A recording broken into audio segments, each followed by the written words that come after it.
نحمده ونصلي ونسلم على رسوله الكريم أما بعد فأعوذ بالله من الشيطان الرجيم بسم الله الرحمن الرحيم اهدنا الصراط المستقيم صراط الذين أنعمت عليهم غير المغضوب عليهم ولا الضالين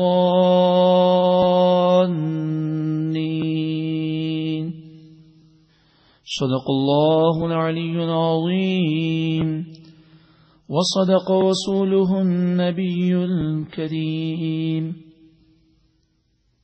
عقیدت اور محبت کے ساتھ عقید و جہاں صلی اللہ علیہ وسلم پر درود و سلام پڑھیے. اللهم صل على سيدنا ومولانا محمد وعلى آل سيدنا ومولانا محمد وبارك وسلم صلاة وسلاما عليك يا سيدي يا سيدي يا سيدي يا مكي يا مدني يا رسول الله. سورۃ النحل آیت نمبر 89 میں اللہ رب العالمین ارشاد فرماتا ہے وَنَزَّلْنَا عَلَيْكَ الْكِتَابَ تِبْيَانًا لِكُلِّ شَيْءٍ، آپ پر ہم نے وہ کتاب نازل فرمائی جس میں ہر چیز کا روشن بیان موجود ہے.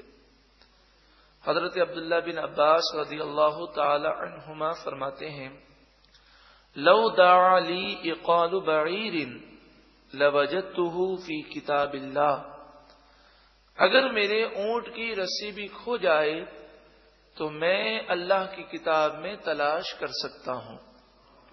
اور آگے فرماتے ہیں جمیع العلم فی القرآن، تمام کا تمام علم قرآن میں موجود ہے. لیکن تقاصر عنہ افہام الرجال، لیکن لوگوں کی عقلیں سمجھنے سے قاصر ہیں. قرآن مجید فرقان حمید وہ واحد آسمانی کتاب ہے جس کی حفاظت کا ذمہ رب العالمین نے خود لیا. سورہ ہجر آیت نمبر 9 انا نحن نزلنا الذکر وانا له لحافظون، بے شک اس قرآن کو ہم نے نازل کیا اور ہم ہی اس کی حفاظت کریں گے. قرآن مجید فرقان حمید وہ پیاری کتاب ہے جس میں ظاہری باطنی جسمانی روحانی تمام بیماریوں کی شفا موجود ہے.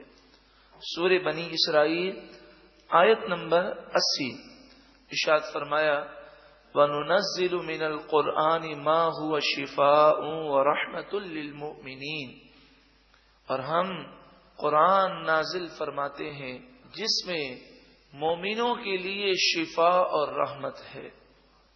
حضرت عبداللہ بن عمر رضی اللہ تعالی عنہما سے مروی ہے نبی کریم صلی اللہ علیہ وآلہ وسلم نے ارشاد فرمایا ان هذه القلوب تصدع كما يصدع الحديد اذا اصابه الماء. نبی کریم صلی اللہ علیہ وآلہ وسلم نے ارشاد فرمایا جس طرح لوہے پر پانی لگ جائے تو زنگ لگ جاتا ہے ویسے دلوں پر بھی زنگ لگ جاتا ہے. قیل یا رسول اللہ صلی اللہ علیہ وسلم وما جلاؤها، عرض کی گئی یا رسول اللہ صلی اللہ علیہ وسلم جب دلوں پر زنگ لگ جائے تو اب یہ زنگ دور کیسے ہو؟ قال کثرت ذکر الموت و تلاوت القرآن. عقید جہاں صلی اللہ علیہ وآلہ وسلم نے ارشاد فرمایا موت کو کثرت سے یاد کیا جائے اور قرآن پاک کی تلاوت کی جائے، اس کی برکت سے دلوں کے زنگ دور ہو جاتے ہیں. آخر میں قرآن پاک کی فضیلت میں یہ روایت سماعت کر لیں جب کوئی قوم اللہ کے گھر میں جمع ہوتی ہے اور اللہ کی کتاب قرآن کو پڑھتی ہے پڑھاتی ہے سیکھتی ہے سکھاتی ہے تو اس پر کیا رحمتوں کی بارشیں ہوتی ہیں. مسلم اور ابو داؤد شریف میں روایت ہے حضرت ابو ہریرہ رضی اللہ تعالی عنہ سے مروی ہے، نبی کریم صلی اللہ علیہ وآلہ وسلم نے ارشاد فرمایا، مجتمع قوم فی بیت من بیوت اللہ، جب کچھ لوگ اللہ کے گھروں میں سے کسی گھر میں جمع ہوتے ہیں، یعنی مسجد میں آتے ہیں، یتلون کتاب اللہ، اور وہ اللہ کی کتاب قرآن کی تلاوت کرتے ہیں، وَيَتَدَارَسُونَهُ بَيْنَهُمْ، اور آپس میں ایک دوسرے کو سیکھتے سکھاتے ہیں۔ جب یہ سلسلہ ہوتا ہے تو وہ کتنے خوش نصیب ہیں۔ اللہ علیہم السکینہ، رب العالمین ان پر سکینہ کو نازل فرماتا ہے۔ سکینہ فرشتوں کی ان جماعت کو کہتے ہیں کہ جن کی ڈیوٹی یہ ہے کہ جب وہ کسی پر آتے ہیں تو اس کے دل میں سکون، چین، اطمینان کو نازل کر دیتے ہیں۔ یہ فرشتوں کی خاص جماعت ہے جسے سکینہ کہتے ہیں۔ وغشیتہم الرحمۃ، اور انہیں اللہ کی رحمت ڈھانپ لیتی ہے۔ وحفتہم الملائکہ، اور اے قرآن کی محبت میں جمع ہونے والوں، خوش ہو جائیے کہ رسول اللہ صلی اللہ علیہ وآلہ وسلم نے ارشاد فرمایا کہ زمین و آسمان ہل سکتے ہیں، میرے محبوب کا فرمان غلط نہیں ہو سکتا۔ میرے محبوب کریم صلی اللہ علیہ وآلہ وسلم نے ارشاد فرمایا، قرآن کی محبت میں جمع ہونے والوں کو فرشتے اپنے پروں میں ڈھانپ لیتے ہیں۔ وَذَكَرَهُمُ اللَّهُ فِي مَنْ عِنْدَهُ، اور رب العالمین ایسے لوگوں کا ذکر اپنے فرشتوں کے سامنے فرماتا ہے۔ سورہ فاتحہ مکی سورت ہے۔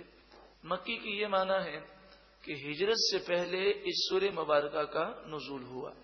اس میں 7 آیتیں ہیں۔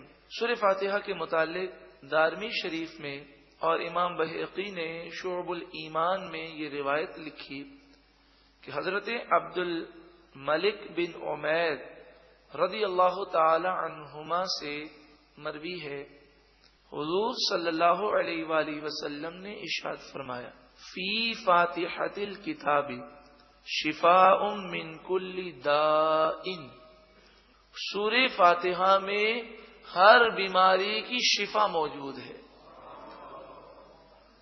بزرگان دین نے لکھا کہ 7 مرتبہ سورہ فاتحہ پڑھی جائے اور 111 مرتبہ یا سلامو پڑھا جائے۔ 7 مرتبہ 7 ٹائمز سورہ فاتحہ پڑھی جائے، 111 مرتبہ یا سلامو پڑھا جائے۔ اول آخر درود پاک پڑھ کر پانی پہ دم کر کے مریض کو پلا دیں، مریض خود پڑھ کے اپنے اوپر دم کر لے، اللہ تعالی کی رحمت پر امید رکھیں، انشاءاللہ تعالی شفا ہو جائے گی۔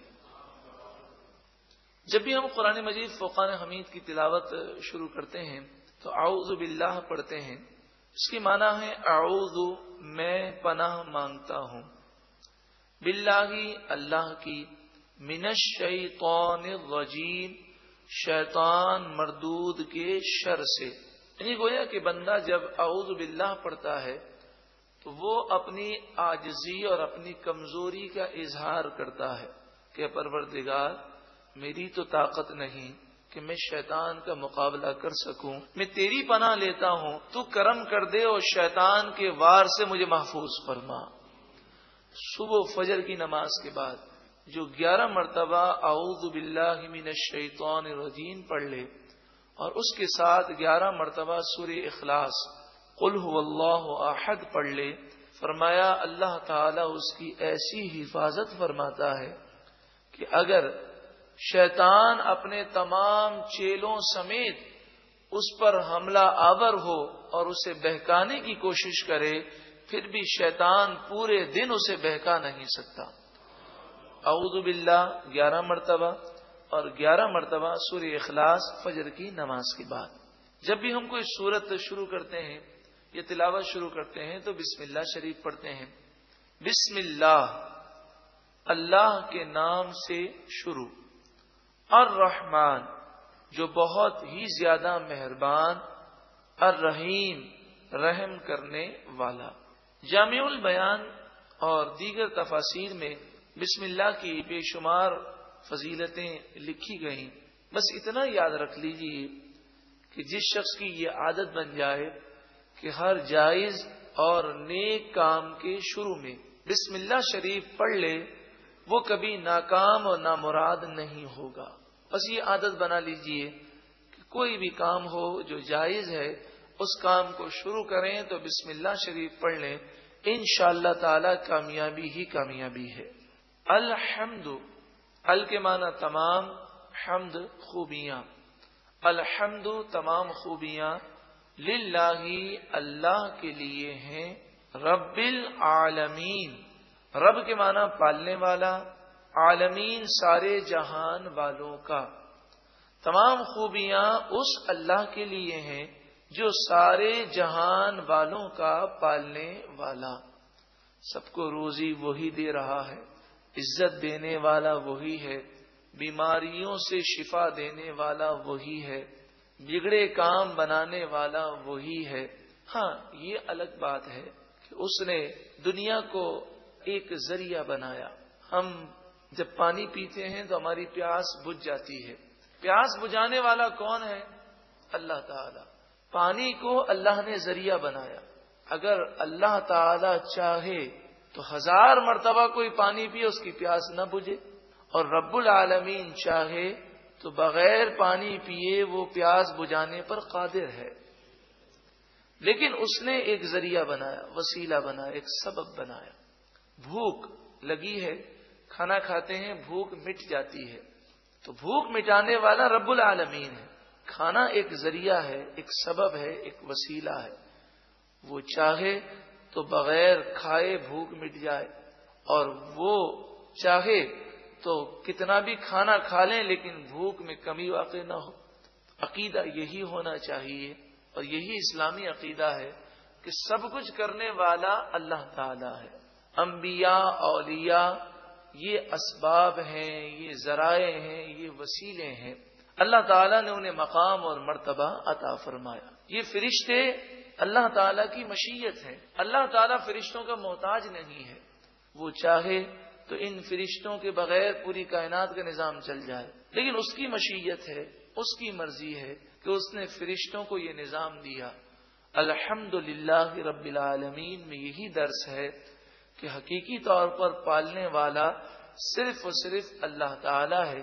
فرشتے ہوں، انبیاء ہوں، اولیاء ہوں، انہیں اللہ تعالی نے ذریعہ اور وسیلہ بنایا، رب العالمین نے ان پر کرم فرمایا اور انہیں مقام و مرتبہ عطا فرمایا۔ الرحمن، بہت زیادہ مہربان، الرحیم، رحم کرنے والا۔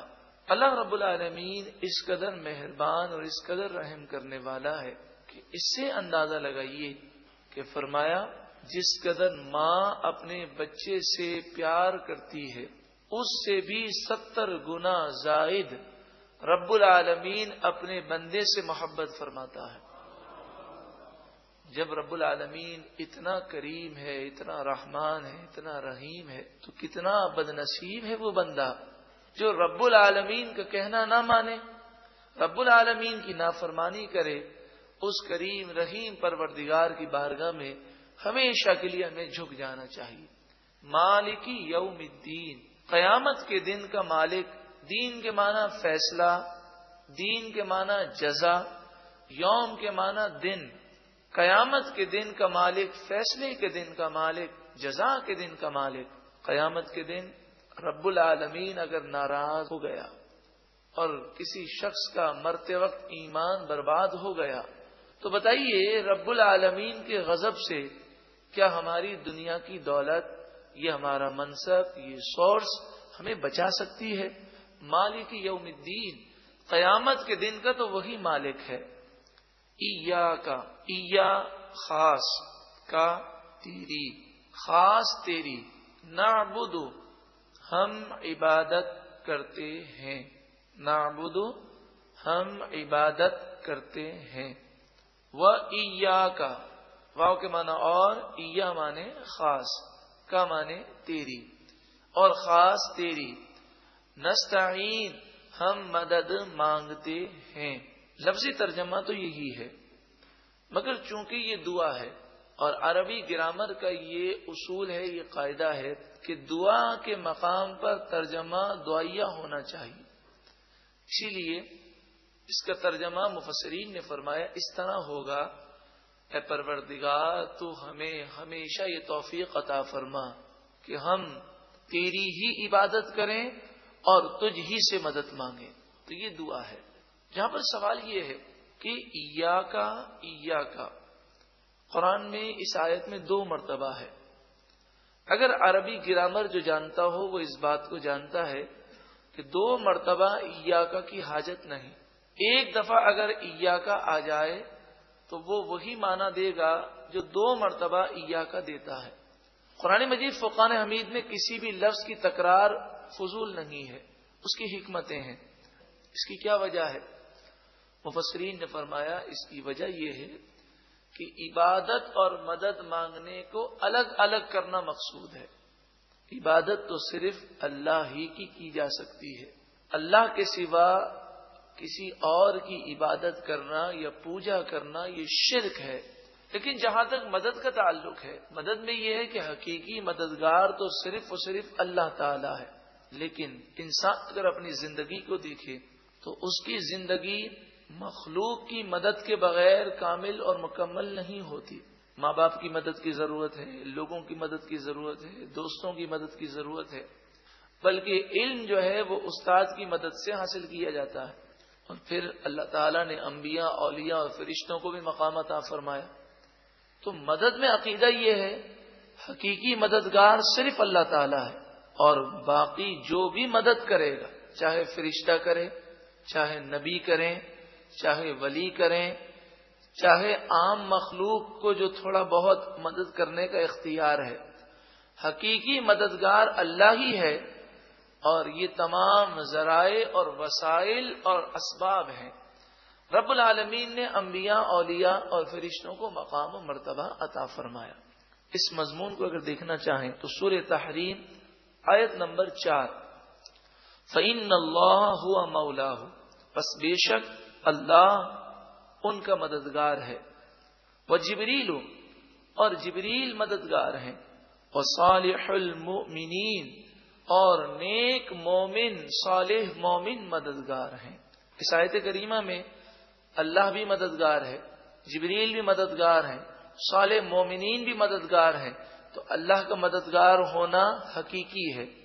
جبریل اور صالح مومنین کا مددگار ہونا اللہ کی عطا سے ہے. اللہ نے انہیں مقام و مرتبہ دیا.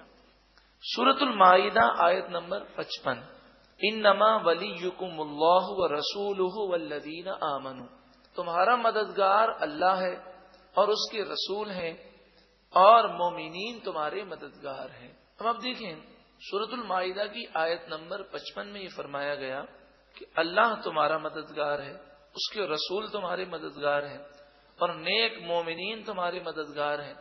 تو اس آیت کا مفہوم یہی ہے، حقیقی مددگار صرف اور صرف کون ہے؟ اللہ. اور رسول اللہ صلی اللہ علیہ وآلہ وسلم اور مومنین مددگار ہیں اللہ کی عطا سے. اس مضمون کو اگر آپ سمجھنا چاہیں تو کیسٹ کا نام ہے شرک کی حقیقت. یہ کیسٹ آپ باہر شریعت مسجد سے حاصل کر لیجئے، شرک کی حقیقت. اور اگر آپ کتاب پڑھنا چاہیں تو معیار ہدایت یہ کتاب حاصل کر لیجئے، اس کا مطالعہ کیجئے. اہدی، تو چلا. اہدی کے 2 معنی ہیں، تو دکھا، تو چلا. جب ایک مومن قرآن کے راستے کو دیکھ چکا تو اب وہ جب یہ دعا پڑھے گا تو اس کے معنی ہے پروردگار اس صراط مستقیم کو ہم دیکھ تو چکے، اب ہمیں اس پر چلنے اور ثابت قدمی کی بھی توفیق عطا فرما. اہدی، چلا، نا ہمیں، الصراط راستہ، المستقیم سیدھا، تو ہمیں سیدھے راستے پر چلا. آمین کہیے. اے اللہ تو ہمیں سیدھے راستے پر چلا. اب سیدھے راستے کا تعین قرآن مجید فرقان حمید نے خود کیا. یہ بھی کہا جا سکتا تھا کہ سیدھا راستہ وہ راستہ ہے جو قرآن کا راستہ ہے، سیدھا راستہ وہ راستہ ہے جو حدیث کا راستہ ہے. لیکن قرآن مجید فرقان حمید پر قربان جائیے، قرآن کا یہ معجزہ ہے کہ قیامت تک آنے والی تمام باتوں کو قرآن نے ذکر کر دیا. اللہ رب العالمین جانتا ہے کیسے لوگ پیدا ہوں گے جو قرآن کا نام لیں گے، حدیث کا نام لیں گے، لیکن وہ قرآن و حدیث کو سمجھے نہیں ہوں گے۔ قادیانی ہیں تو وہ بھی یہی کہتے ہیں ہم قرآن کو مانتے ہیں، قرآن کا نام لیتے ہیں۔ حدیث کا انکار کرنے والے ہیں تو وہ بھی اپنے آپ کو اہل قرآن کہتے ہیں اور کہتے ہیں ہم تو قرآن کو ماننے والے ہیں۔ تو قرآن مجید فقہان حمید نے سیدھے راستے کا تعین کر دیا، فرمایا صراط الذین انعمت، سیدھا راستہ ان لوگوں کا راستہ، انعمت انعام کیا اے پروردگار تو نے، علیہم جن پر، یعنی جن اللہ کے نیک بندوں پر انعام کیا گیا، ان نیک بندوں کے راستے پر چلنے کی پروردگار ہمیں توفیق عطا فرما۔ اب وہ نیک بندے قرآن و حدیث کو صحیح سمجھے ہیں، وہ نیک بندے قرآن و حدیث کو سمجھنے میں کامیاب ہوئے ہیں، وہ کون ہیں؟ وہ صحابہ ہیں، وہ صالحین ہیں، وہ شہداء ہیں، وہ انبیاء ہیں۔ سورہ نساء آیت نمبر 69 میں انعام یافتہ لوگوں کی تفسیر بیان کی گئی، اور سب سے پاورفل تفسیر یہی ہے کہ قرآن کی تفسیر قرآن بیان کرے۔ وَمَن يُطِعِ اللَّهَ وَالرَّسُولَ، اور جو اللہ اور اس کے رسول کی اطاعت کرے، فَأُولَٰئِكَ مَعَ الَّذِينَ أَنْعَمَ اللَّهُ عَلَيْهِمْ، تو یہ وہ لوگ ہیں کہ ان لوگوں کے ساتھ جنت میں ہوں گے جن پر اللہ نے انعام فرمایا۔ وہ کون لوگ ہیں؟ من النبیین، انعام یافتہ لوگ انبیاء ہیں، والصدیقین اور صدیقین ہیں، والشہداء اور شہداء ہیں، والصالحین اور نیک صالح لوگ ہیں۔ اب آپ دیکھیں نبی کریم صلی اللہ علیہ وآلہ وسلم کے صحابہ کرام کا عمل دیکھیں۔ البدایہ والنہایہ، چھٹی جلد، صفحہ نمبر 24، ابن کثیر یہ بات لکھتے ہیں، جن کا سن انتقال 774 ہجری ہے، آج سے تقریباً 700 سال قبل آپ نے یہ کتاب لکھی۔ الکامل فی التاریخ، دوسری جلد، صفحہ نمبر 246، ابن اسیر لکھتے ہیں، جن کا سن وصال 630 ہجری ہے۔ الکامل فی التاریخ آپ نے تقریباً 800 سال قبل لکھی تھی۔ یہ دونوں کتابیں اس وقت پورے عالم اسلام میں بڑی مشہور و معروف ہیں۔ اس پر لکھتے ہیں مسیلمہ کذاب سے صحابہ کرام نے جب جہاد کیا، اور مسیلمہ کذاب کے ساتھ 60,000 کا لشکر تھا، مسلمانوں کی تعداد بہت کم تھی، اور ایک وقت وہ آیا کہ محسوس ہوتا تھا کہ اب شکست کھا جائیں گے۔ اس موقع پر حضرت خالد بن ولید رضی اللہ تعالیٰ عنہ سپہ سالار ہیں، صدیق اکبر کا دور خلافت ہے، حضور کے وصال کے بعد کا واقعہ ہے، اور مدینے سے سینکڑوں میل دور پر ہیں، فاصلے پر ہیں۔ اس جنگ کا نام ہے جنگ یمامہ۔ جب مشکل آئی اور صحابہ کرام کو شکست محسوس ہونے لگی، ابن کثیر بھی یہ بات لکھتے ہیں اور علامہ ابن اسیر بھی یہ بات لکھتے ہیں، کان شعارہم یومئذ یا محمدا، اس وقت صحابہ کرام نے رسول اللہ صلی اللہ علیہ وآلہ وسلم کو مدد کے لیے پکارا، اور ان کی شکست فتح میں تبدیل ہو گئی۔ صراط الذین انعمت علیہم، جن لوگوں پر اے پروردگار تو نے انعام کیا، ان کے راستے پر چلنے کی توفیق عطا فرما۔ تو صحابہ کرام کا اگر عمل دیکھنا چاہیں، حضور سے انہیں کیا محبت تھی، وہ حضور کی کیسے تعظیم کرتے تھے، تو آپ یہ کتاب کا نام نوٹ کر لیں، ذکر جمیل، حضرت علامہ مولانا شفیع اوکاڑوی رحمت اللہ تعالی علیہ کی کتاب ہے ذکر جمیل۔ صحابہ کرام کی محبت کا بھی ذکر ہے اور حضور کے معجزات کا بھی ذکر ہے، حضور کی شان بھی ہے، حضور کی طاقت جو اللہ نے آپ کو عطا فرمائی اس کا ذکر بھی ہے۔ اور مختصر پڑھنا چاہیں تو منہ مبارک شریف کی برکتیں، اس عنوان سے آپ کتاب حاصل کر لیجئے۔ مفتی غلام غوث بغدادی دامت برکاتہم العالیہ کی لکھی ہوئی تالیف ہے۔ اس میں صحابہ کرام کو تبرکات سے جو عقیدت تھی، اور خصوصاً حضور صلی اللہ علیہ وآلہ وسلم کے منہ مبارک سے اس عقیدت کا بیان ہے۔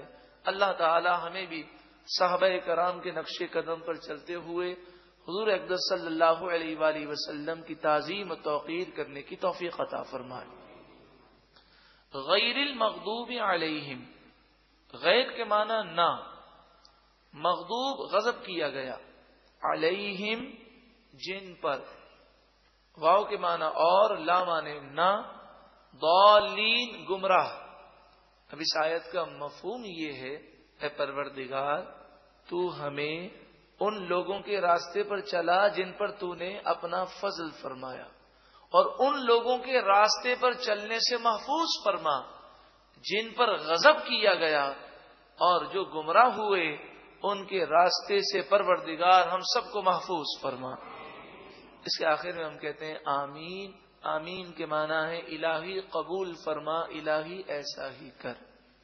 حدیث پاک میں ہے کہ جب بندہ آمین کہتا ہے تو آمین کی برکتوں سے اللہ تعالیٰ اس کی آفات و بلیات کو دور فرما دیتا ہے۔ آئیے سورہ فاتحہ ہر رکعت میں پڑھی جاتی ہے، اس لیے اس کا ترجمہ ایک مرتبہ ہم مل کے پڑھ لیتے ہیں تاکہ نماز کے دوران جب ہم اس سورت کو پڑھیں تو یہ ترجمہ ہمارے ذہنوں میں رہے۔ بسم اللہ، اللہ کے نام سے شروع، الرحمن جو بہت زیادہ رحم کرنے والا، الرحیم مہربان، الحمد تمام خوبیاں، للہ اللہ ہی کے لیے ہیں، رب العالمین جو سارے جہان والوں کا پالنے والا، الرحمن بہت ہی زیادہ رحم کرنے والا، الرحیم بہت مہربان، مالک یوم الدین قیامت کے دن کا مالک،